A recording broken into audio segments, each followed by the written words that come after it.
Hey guys, Luna here, welcome back to another Skyrim Special Edition console mod video. Today's video was voted by you guys as our top 5 of the day, and it's top 5 vampire mods. There are loads of vampire mods, but I only had space for 5, so if I missed any you enjoy, let me know in the comments.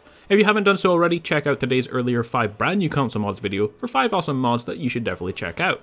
Finally guys, keep the top 5 suggestions coming in. The next top 5 is looking to be the top 5 followers, so leave what you want to see next in the comments, after the top 5 followers video. Well guys, let's not waste any time and jump straight to our first vampire mod. Our first mod is actually called Better Vampires, and it seeks to make you a better vampire in-game. Now this is a really big mod and I can't go over it completely, but I will try to tell you about as much as possible.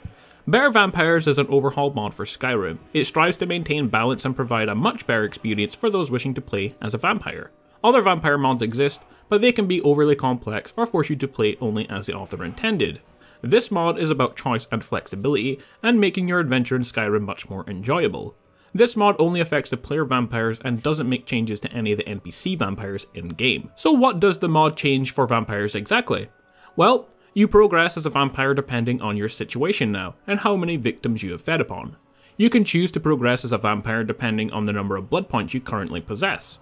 You could choose to have Vampire Drain, Drain Life and Vampiric Grasp if you are a Vampire Lord, and it will affect your satiation. Different stages of your vampirism will bring out new strengths, powers and weaknesses. You have in-depth knowledge of your vampiric state, and you will know when your blood reserves are depleting. Long-term feeding on victims will enhance your vampirism, and you will enjoy stronger attacks, increased defense, and all new additional abilities. If you choose to have a hated stage, so fully engorged, starving, or always, the citizens of Skyrim will immediately recognize you as a vampire and attack without remorse. You will be weaker in the light of day and much stronger in night or inside, so that's pretty much the same. As a vampire, you can feed on those who are asleep, paralyzed, seduced, bleeding out, or even those recently dead if you choose to, so it's a bit morbid that one. Once you reach Night Lord vampire rank, Amaranth can allow you to feed on other vampires with a chance to absorb some skill from them. In combat, if you have more health than your victim, you'll be able to bite a staggered opponent if you're within activation range. At your higher rank, you'll be able to earn perk points in exchange for ongoing feeding. This mod has its own method of extracting blood potions if you want it enabled. You also get the cool ability to choose to make your feeding victim a vampire, so you can start transforming different people into vampires, so that's a really cool one. You can choose to make a helpless victim into your thrall, so vampire cattle. You now have a vampire's weakness to silver as well. And finally, if you choose to suffer an untimely demise, your body will turn into an ash pile upon death. So that's a pretty stereotypical vampire thing. That's pretty cool. Overall, a really awesome and very detailed overhaul to the vampire characters in Skyrim. It mostly focuses on different types of things and strengths and powers for feeding, which is definitely necessary as there's not much options for that in vanilla Skyrim. Our next mod is Vampire Knights. Vampire Knights is a mod that overhauls the vampire experience in Skyrim with some additional equipment and lore. The mod creates some new items to make playing a vampire more interesting, but because this mod is also available for PS4, all the items in this use existing in-game graphics and art assets in order to keep it compatible with PS4, so this mod is available for PlayStation. What the mod includes: 12 new unenchanted vampire themed weapons that are all upgradable, 20 new unenchanted vampire themed armour pieces, including a heavy armour set that are all upgradable as well. It's made changes to vampire NPC enemies in the game that give them a greater variety of equipment and tactics. 3 vignettes, story encounters placed throughout Skyrim, including 1 newer mini-boss character. A new summonable mount, 3 new books and 4 new loading screens detailing the Vampire Knights of the Order of Blackthorn and a blasphemous ritual of their kind, so it adds to the lore of the game. Overall, a really fun mod. It doesn't add in loads, but I mostly like this one as it gives you the option to craft different vampire weapons and armours, which I found really useful. It was also one of the only mods that actually changed enemy vampire NPCs as well. Our third mod in our top 5 is Morinth Vampire Follower. There are loads of vampire mods, but most are overhauls of some kind, so to make our top 5 a bit more varied, I have added in some different kinds of mod. Starting with the best vampire companion mod currently for consoles, and that is Morinth. She isn't quite Serena, but she is based off of her character. She has essential auto-leveling, meaning she will level with you up to level 300. She uses one-handed weapons and has light armour.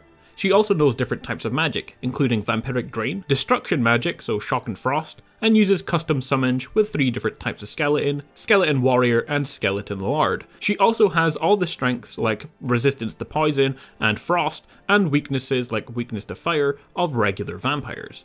She can be married, and you can find her at the Drunken Huntsman in Whiterun, where she will return if you dismiss her. Our fourth mod is Lair of the Crimson Skaar. Castle Volkihar is another good vampire mod and home for vampires. I always felt it to be a bit too out of the way. While this home isn't as big, it's big enough for all the stuff you need. It also is located in Whiterun, so there are plenty of places and people close by that you can sneak out at night and feed on. So some of its main features are a hidden passage entrance just north of the stables of Whiterun, so you don't have to enter through the city gates, and you're probably not welcome through the city gates anyway. Alchemy garden, mainly for poison ingredients. Full crafting area with ore, ingot, leather and pelt storage. A cooking area for your non-vampire folk if you have non-vampire guests over, or if you just want to feed your cattle something a bit more than bread and water. Lore-friendly shrine room, secret passage directly into Whiterun for late night hunting and thievery.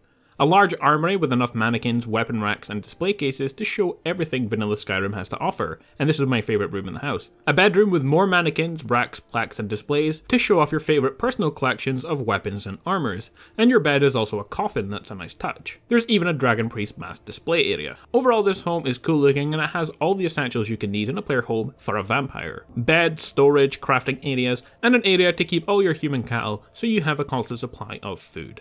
Our final mod is another vampire overhaul, but while the Better Vampires mod focused a lot more on vampire gameplay and mechanics, especially the feeding part, this one does that as well, but is also more focused on your skills and abilities as well, especially for vampire lords. So what does this mod specifically change? Well, to vampire gameplay, vampires now gain several social benefits. A power to add commands to conversations which they have to obey, intimidation bonuses and chameleon stealth. You can also briefly stop the day from advancing. As time passes without feeding, your inner beast takes over, and those abilities and powers are replaced with more primal ones. Bats to attack your enemies, teleporting as a mist, and feeding on victims will kill them, which is both a blessing and a curse. When blood starved, onlookers will immediately attack you. Feeding on sleeping victims as well as victims affected by vampire seduction, you also have the option to drain sleeping victims, killing them instantly by increasing your attributes by 1 permanently, at least unless the beast has taken over.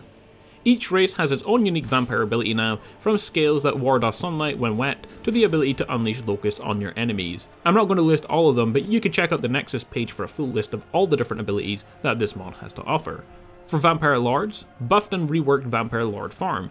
You do not regenerate magicka or magic from stamina in melee farm, creating an incentive to switch often, but you are now supported by new spells such as Maelstrom, which sucks enemies into the center and sets them up for melee farm cleave attacks, so you get better abilities as a Vampire Lord, but you can use less magicka to keep things balanced. And of course, all of those vampire abilities can be found in the Vampire Lord perk tree, which has been overhauled. There are 31 perks, each easier to unlock than the vanilla perks. Some of them buff Vampire Lord farm, some buff human form, some add new abilities or powers, or allow you to gain experience in human form. You also get a new type of magic called Hemomancy. Drain enough sleeping victims to learn the magic of blood. 5 wicked Hemomancy spells for use in human form make enemies sprout thorns, explode their bodies, or decapitate them. You also get some useful potions you can make now as well. Potion of Embracing, which grants vampirism, and the Potion of Hemomancy, advances Hemomancy progression to make you into a fully fledged vampire sooner. The things I have listed in this mod are only some of the features available. There are loads more perks and abilities that are determined by your hunger, your vampire level, your race, and so on, but there was just too much to include in the video, so you can check that out on the official page. Overall guys, if you're playing as a vampire, then all of these mods are definitely worth downloading to your mod library, as they make playing as a vampire way more immersive and extremely fun now. In vanilla Skyrim, it's a bit dull being a vampire after a while, but with these, it's now definitely a race that you can consider playing the whole game. Well guys, there we have it, my top 5 vampire mods for Skyrim Special Edition. Let me know your top 5 vampire mods in the description, and also vote for upcoming top 5 mod videos. Like, comment and subscribe if you enjoyed it, and I will see you all next time for more Skyrim Special Edition videos. See you guys next time.